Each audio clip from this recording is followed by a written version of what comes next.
Taylor Heinicke, after further review and in focus, and a surprising stat compared to Carson Wentz that you might not have realized.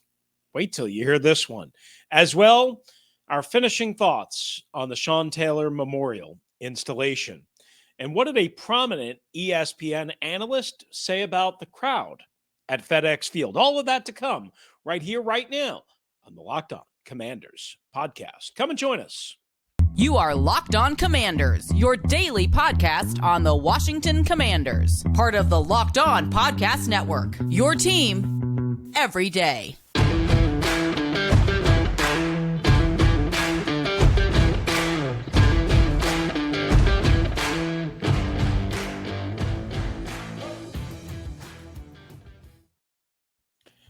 Morning, everybody, and Commanders fans. We welcome you aboard to the Locked On Commanders podcast, part of the Locked On Podcast Network, your team each and every day. We are your daily podcast covering the Washington Commanders, free and available on all platforms, including YouTube and the WUSA 9 Plus app on your Roku or Amazon Fire Stick. We thank you for making us your first listen and view of the day. My co-host is David Harrison. He writes for Sports Illustrated's FanNation, covering the Washington Commanders for Commander Country.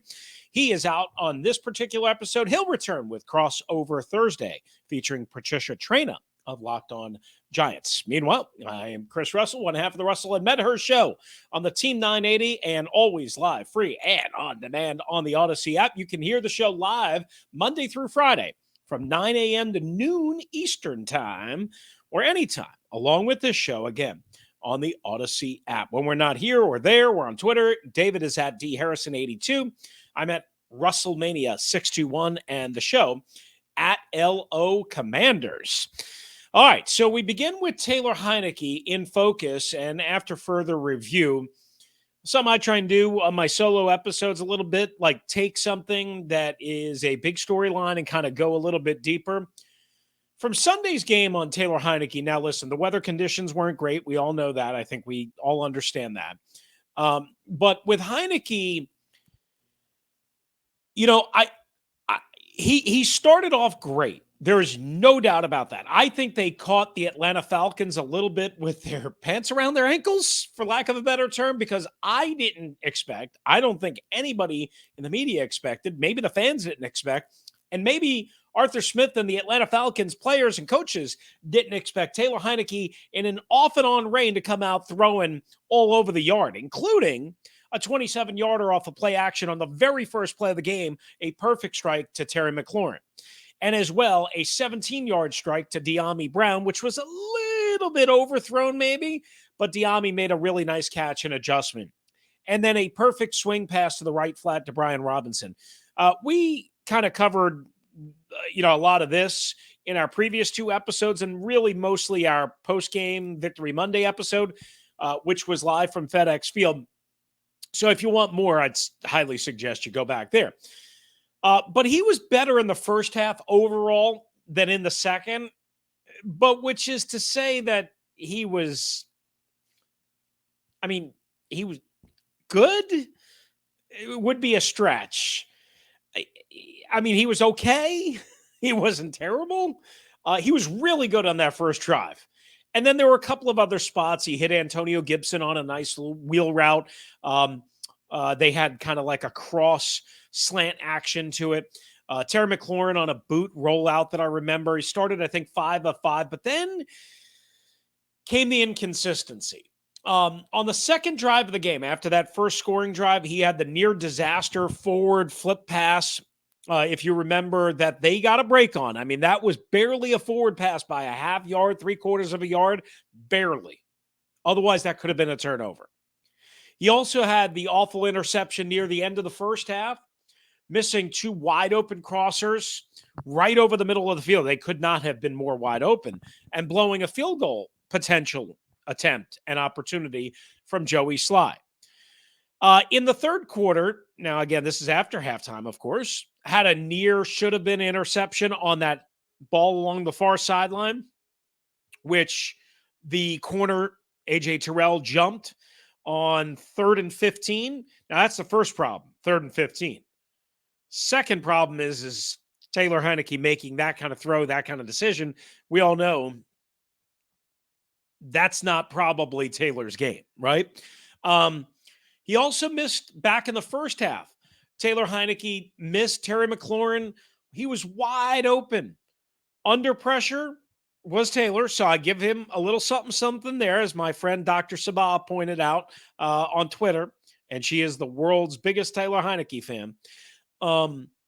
He was flushed out to the right. He was under pressure. He eluded a sack. Carson Wentz probably would have been sacked, but he did miss Terry McLaurin wide open in the back corner of the end zone. And Ron Rivera kind of was frustrated about that. You could hear it in his voice on Sunday and Monday as well. And he should have been, because that was a missed opportunity. That's 7 points that turns to 3 points. He also had a close touchdown pass that didn't count ultimately to John Bates in the first half. Now, Bates did ultimately and later catch a touchdown pass, which was a lot of smoke and mirrors design, but it was a good throw by Heinicke. You got to give him credit. But Bates on this one came just out of bounds. Now, maybe that was the only spot Heinicke could have thrown it, and it probably was, so I'm not going to kill him for it. But ultimately, and I think that was one or two plays before the McLaurin miss, ultimately, this team, what's holding them back is that red zone icing on the cake type execution. If they get one more touchdown instead of a field goal, I mean, it doesn't seem like a lot, but 4 points for this team and with this defense is a lot. It makes a difference. If you go from 17 to 21 points or 21 points to 24 or 25 or whatever, or 22 to 26, whatever it is, that's a big deal. That's a big, big difference. That's a big difference. Let me give you a couple of other numbers on Taylor Heinicke before I go too long here. I broke this down with my help from my friends at Pro Football Reference.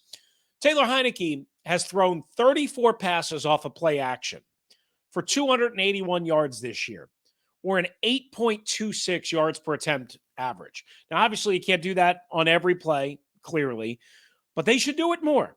They should do it more. He's clearly more successful there with a little, again, hold of the linebackers and maybe the safeties and maybe the corners and so on and so forth. Now, that is how the Commanders started the game on Sunday. Again, play action, first play of the game, so you didn't need the running game to set up this play action. You normally do need it, but sometimes it works, sometimes it doesn't. 27-yard completion, beautiful pass, beautiful read to Terry McLaurin. Off of RPO plays, again, this is Pro Football Reference. Heinicke has 21 passing attempts, 2 runs, 207 passing yards, a 9.85 yards per attempt average. And again, 2 rushes for 6 yards, and then I think he was sacked on 1. Again, 21 pass attempts off of RPO plays, averaging 9.85. Again, holding linebackers, giving them something to look at, causing hesitation. More of this, please, especially against a divisional opponent that you're going to see twice in the next 3 weeks and in back-to-back games sandwiched around a bye. One more thing on Heinicke. According to fantasypros.com, Heinicke has only 52 passing attempts that traveled 10-plus yards in the air or more. That's just one ahead of Baker Mayfield. It's all the way towards the bottom of the list. There were so many quarterbacks I couldn't count, but there was probably at least 26, 27, 28 quarterbacks, somewhere in that range, ahead of Heinicke in this category. But one ahead of Baker Mayfield, who has played one more game than Heinicke. 7. Heinicke's played 6. Here's the interesting number. Carson Wentz has also played 6 games, as you might remember. They've split now 6-6. Wentz has only 50 passing attempts, according to fantasypros.com, that have traveled 10 or more yards in the air. That's less than Taylor Heinicke. Could you imagine that? I was blown away by that number, and maybe you are as well. One note on the Giants, and David will have more, obviously, in the crossover Thursday edition with Patricia Trena. Azeez Ojulari, I should say, the pass rusher from Georgia, Tony Jefferson, and guard Ben Bredesen all have their practice windows activated. and could return for the Giants this Sunday. Now, as we found out with Chase Young, that doesn't always mean anything. Coming up, a prominent ESPN analyst had something nice to say about FedExField. We'll tell you who and what next, right here on the Locked On Commanders podcast. But first, guys, this episode of LOC is brought to you by Turo.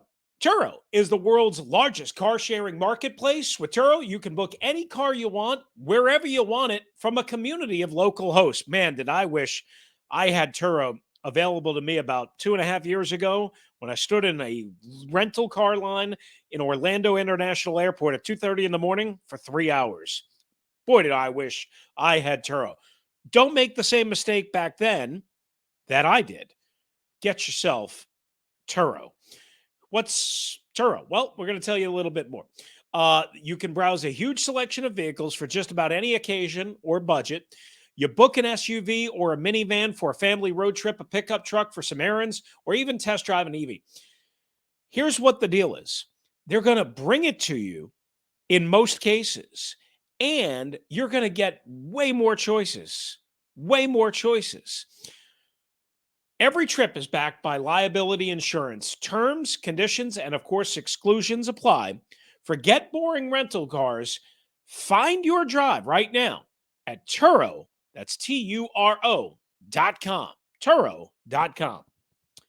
All right, guys. Also, Audible is releasing a slate of new football podcasts that we're sure you're going to love. That's why you'll be able to find Block Forever, available as a bonus episode on Locked On NFL right now. We've been telling you about this all week. Block Forever is a brand new podcast from former NFL All-Pro offensive lineman Ryan Khalil, and Audible. He gives football fans an insider's look through the games, through the eyes of the greats of the game, and the personalities that you love, like Christian McCaffrey, who talks about his love-hate relationship as a running back with fantasy football. New episodes of Block Forever will be recorded and released every week ahead of Thursday Night Football. Head over to Locked On NFL for a sneak peek of Block Forever, or catch the full series available anywhere you get your podcasts, available everywhere now. Audible, get in the game.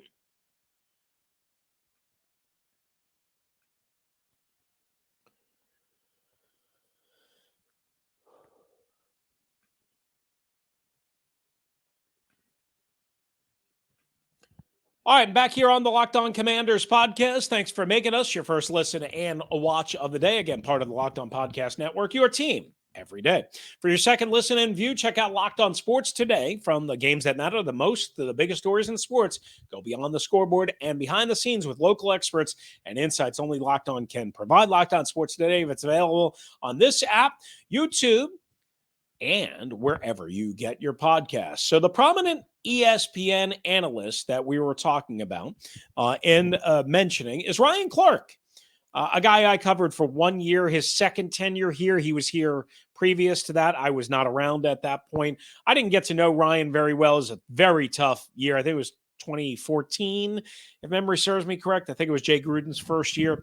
A very tough year. So I didn't get to know him as well as others did, and so on and so forth. So I don't have a great feel for Ryan Clark. I know he says a lot of things on ESPN, some things I like, and some things I think he's kind of,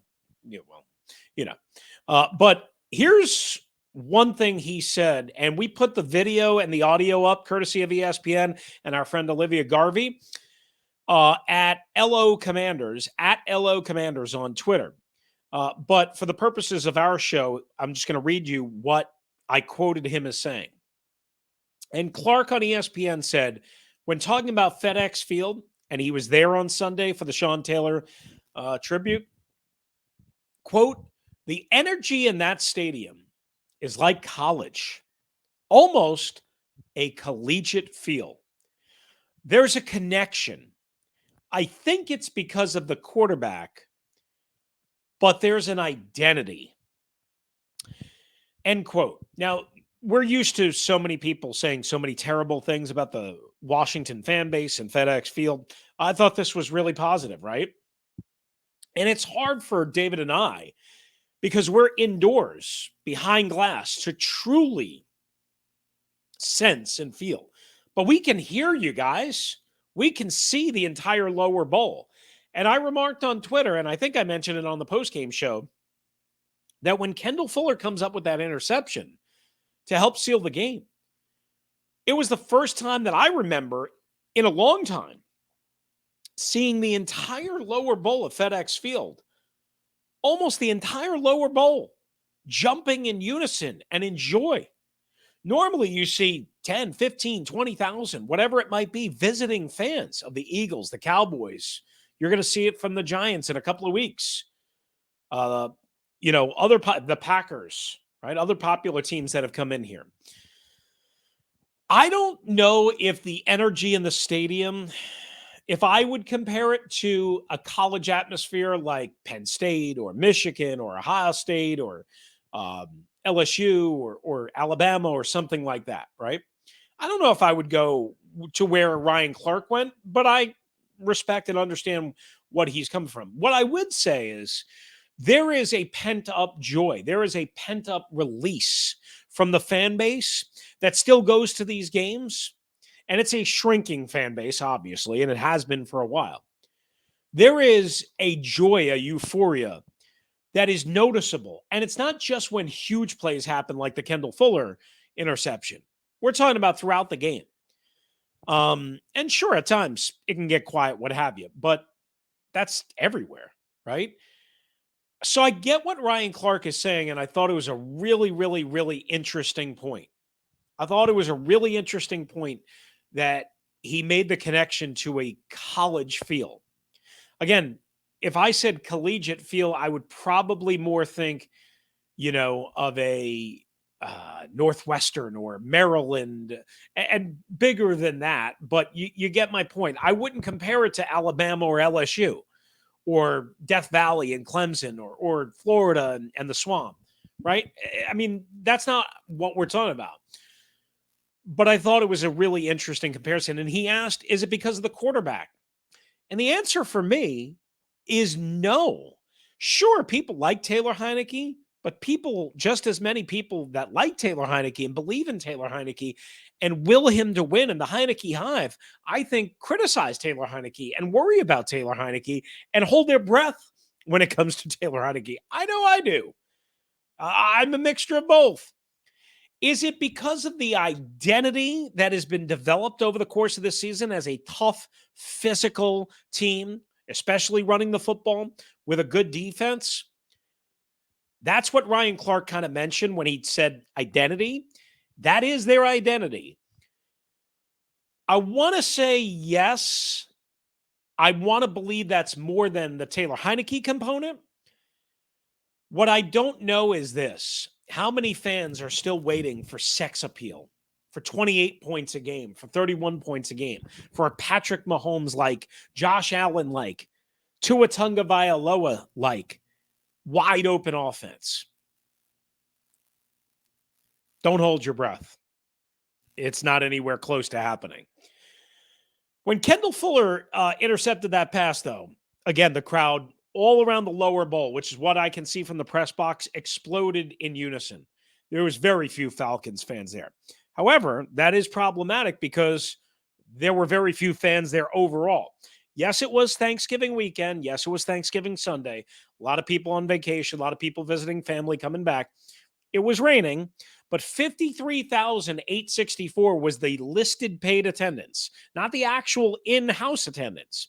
That was the second lowest crowd of the year. And that's a problem, right? I mean, it's also the second non-glamour opponent, right? Jacksonville's not a glamour opponent either, but that was opening week. The Titans was the lowest, 51,836. This was higher than that, 53,864, but 5,000 lower than Kirk Cousins and the Minnesota Vikings, 7,000 or so lower than the Green Bay Packers, a full 11,000 lower than a week 3 sellout against the Philadelphia Eagles. So they were hurt by the fact that the visiting fans weren't there, but it also created a better atmosphere. And sometimes you're going to have to make that exchange for however long you own this team, Dan Snyder and Tanya Snyder and Jason Wright and everyone else associated with the Washington Commanders. Some final thoughts on the Sean Taylor Memorial installation. some things that we didn't get to on the last episode of Locked On Commanders. But first, this episode, guys, is brought to you by our friends at LinkedIn Jobs. That's right. LinkedIn Jobs is your place to go. These days, every new potential hire can feel like a high stakes wager, and you want the best advantages that you can for your small business. You want to be 100% certain to have the best candidates and tools available. Here's what you're going to do. You're going to list your job and then add the purple hashtag hiring frame to your LinkedIn profile so people know you're open for business. You attract those that are looking for a connection and a job. Then LinkedIn Jobs provides you simple tools like screening questions that make it easy to focus on finding the right candidate with the right skills at the right time with the right experience so that you can quickly interview and hire who you want. LinkedIn Jobs is going to help you, that's right, you, the small business owner, medium business owner, find people that you want to talk to faster, qualified candidates that you want to talk to and get them to you faster. Post your job for free at linkedin.com/lockedonnfl. That's linkedin.com/lockedonnfl to post your job for free. Terms and conditions apply.